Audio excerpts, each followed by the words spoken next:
When we heard Call of Duty Black Ops was preparing to unveil its multiplayer, we didn't waste any time. Our destination, Treyarch. Our mission, the most detailed hands-on coverage inside Xbox can provide. So sit back, relax, and keep a sharp lookout. Every feature you hear about in this preview has never before been done in a Call of Duty game.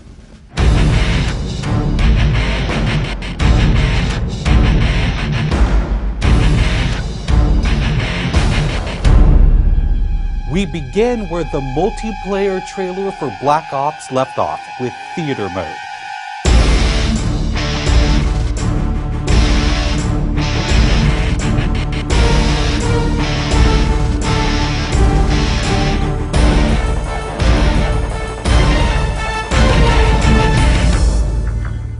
Dan Bunting explains. You can switch the camera from any player's perspective in both first person and third person. You can detach the camera and go into free cam mode, which allows you to fly anywhere on the map, basically. It's really interesting when you pause the game and go into free cam, you just see all the particle effects just in their full glory, just frozen in time, and it makes some really awesome footage.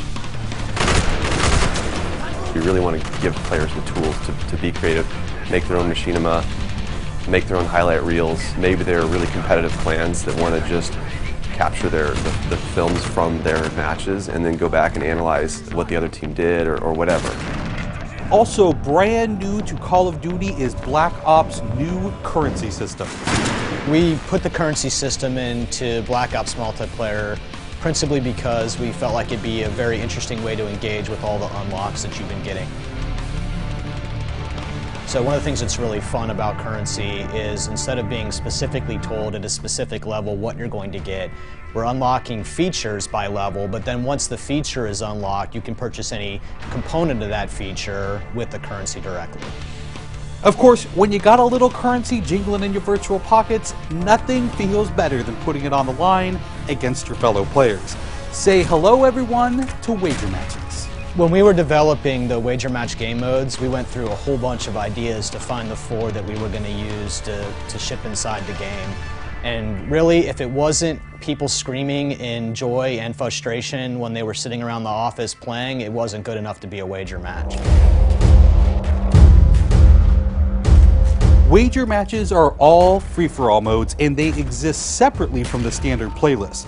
They include game modes like Gun Game, where you're in a race to score a kill with 20 different weapons, beginning with pistols and advancing through ever more explosive weaponry. It's extremely rewarding for us as a design team to put something up there that people are reacting to really well and it's slightly different than what they get, and everyone loves the core game, and you have to be very careful when you're finessing the core mechanics of the game. But wager matches let us kind of get our creativity flowing and do some things that you're not normally used to, and then spin them up in unique ways and combine things in ways that you haven't seen before, that you never really thought of, and that wouldn't be appropriate for the core game but are completely appropriate for wager matches. While the classic Call of Duty challenge system is still very much in place, Black Ops is also adding a new feature called contracts. Right, so if you're using the contract system, you actually have to put up a little of your own currency in order for a bigger payday. And depending on the contract, some contracts pay XP, some pay more currency, some pay both. But they're all time limited, and it's game time limited, so you have to go to work to accomplish that contract within the time period in order to get paid. It's different from the challenges, in so much that the challenges some players like to use very aggressively, and they map out their path through the challenge system in order to maximize their XP gains, in order to level faster.